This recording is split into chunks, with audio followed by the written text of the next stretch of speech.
Et jusque-là, elle ne connaîtra pas la paix. Je suis triste tous les jours, je pense à mes filles que j'ai tuées juste pour avoir un fils. C'est contre nature, mais c'est la tradition dans la famille. Encore aujourd'hui, mon mari insiste pour que j'aie un fils.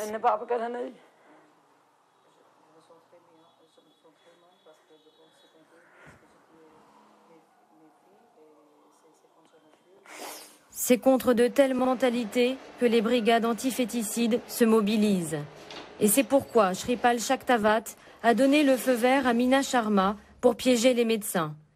Une action efficace réalisée par des pionniers. Les médecins font attention aujourd'hui.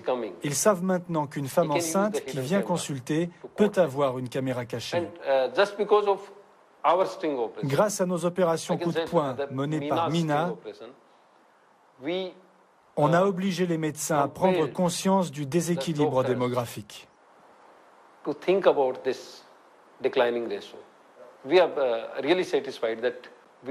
On est très satisfait d'avoir éveillé les consciences sur ce problème. On est prêt à fournir toutes les preuves devant une cour de justice pour prouver que ces médecins prennent de l'argent pour tuer les filles dans le ventre des mères.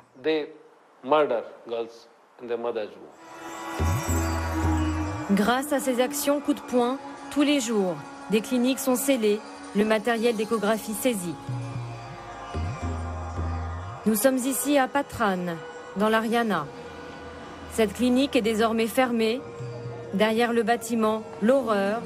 Une centaine de fœtus de filles ont été découverts dans un puits.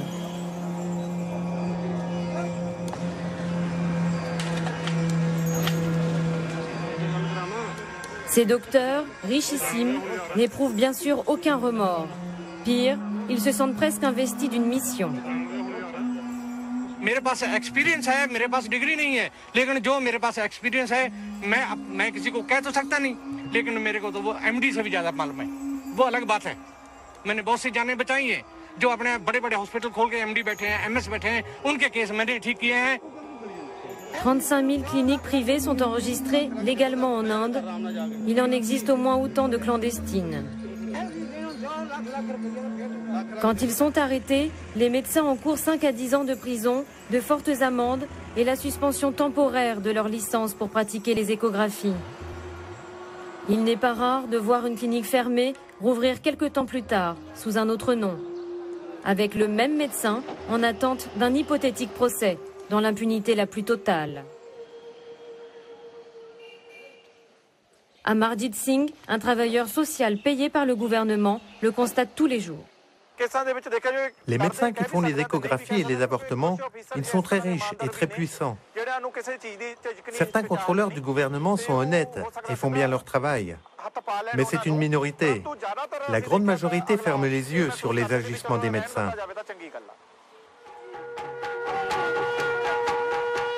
Au sommet de l'État, le gouvernement se voit contraint d'agir par les brigades anti-féticides. Le sujet sort de l'ombre pour les grandes occasions, comme ici, dans l'Haryana. 8000 personnes rassemblées pour écouter la bonne parole, les femmes d'un côté, les hommes de l'autre, et tous les officiels présents. La portée de telles opérations n'est guère convaincante, mais c'est au moins une tribune. Shyam Sunder profite donc de l'occasion pour parler de son combat.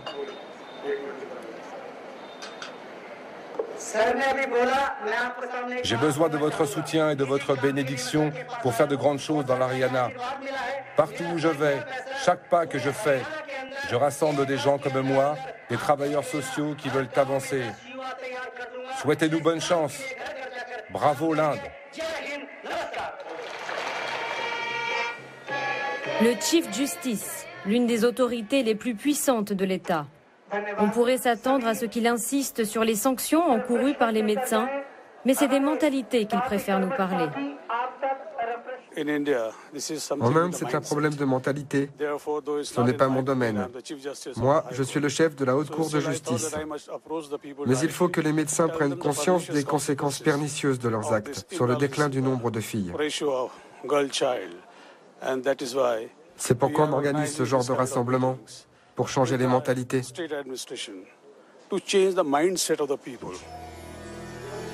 À l'entendre, l'État a pleinement conscience du problème et lutte efficacement, au moins dans ses propres institutions, les hôpitaux publics. Et pourtant, les choses sont loin d'être aussi simples. Dans cette maternité publique, comme partout ailleurs, il n'est plus de garçons que de filles.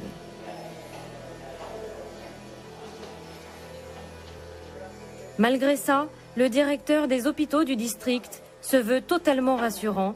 À l'écouter, tout est sous contrôle. Je veille personnellement sur chaque gynécologue, car c'est une obligation en Inde de déclarer et d'enregistrer chaque machine à échographie auprès des autorités médicales du district. Donc elles sont toutes sous ma responsabilité. Personne ne peut utiliser d'échographie sans enregistrement préalable. Donc je connais tous les détails des 21 cliniques enregistrées dans mon district. Je les connais toutes par leur nom.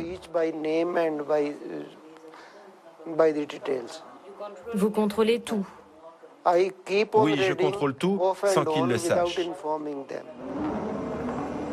Derrière ce beau discours, les brigades anti-féticides ont prouvé que les avortements clandestins avaient aussi lieu dans les maternités publiques. Sur ces images, l'hôpital public Singh, piégé à son tour en caméra cachée.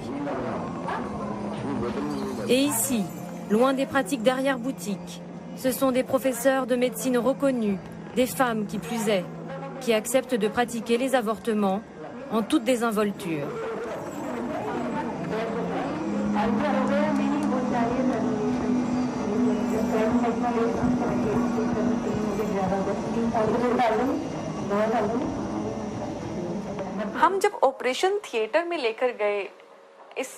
Regardez ici cette opération coup de poing.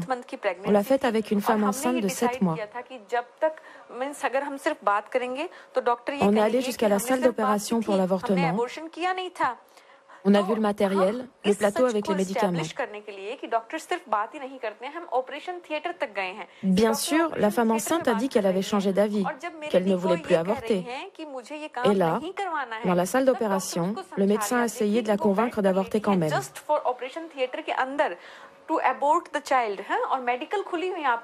Elle lui disait, c'est pas grave, on fait ça tous les jours, on a l'habitude. Pour les fœtus, pas de problème. On peut le jeter n'importe où, dans la poubelle, dans la rivière, dans le Gange. Ce qui veut dire que pour ces médecins, des professeurs, faire une simple piqûre ou avorter un fœtus en bonne santé, c'est la même chose. Et en plus, elle rigole. Comment on en est arrivé là?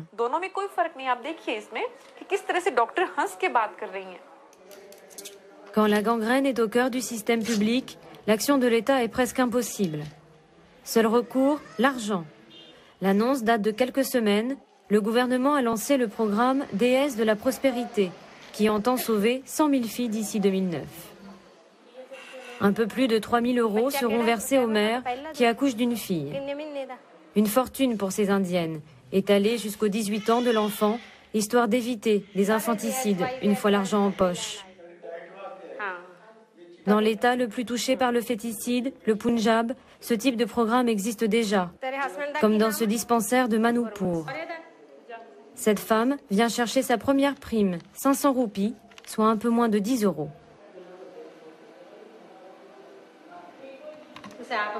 Allais ton enfant jusqu'à 4 mois. Profite de cet argent qu'on te donne pour bien vous nourrir, toi et ton bébé. Avec ce programme, on te donne 500 roupies par mois, jusqu'à 18 ans pour ta première fille. Si tu as 2 filles, le gouvernement te donnera 350 roupies chacune, soit 700 roupies par mois, jusqu'à leur majorité. Cette mère repart avec ses 500 roupies.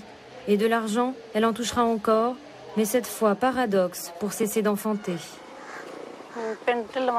Je m'appelle Govinder Kaur. J'ai 2 enfants, un garçon et une fille. Et je n'ai pas envie d'avoir d'autres enfants.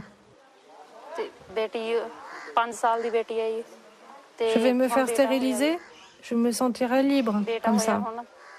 Le gouvernement va me donner 600 roupies pour ça.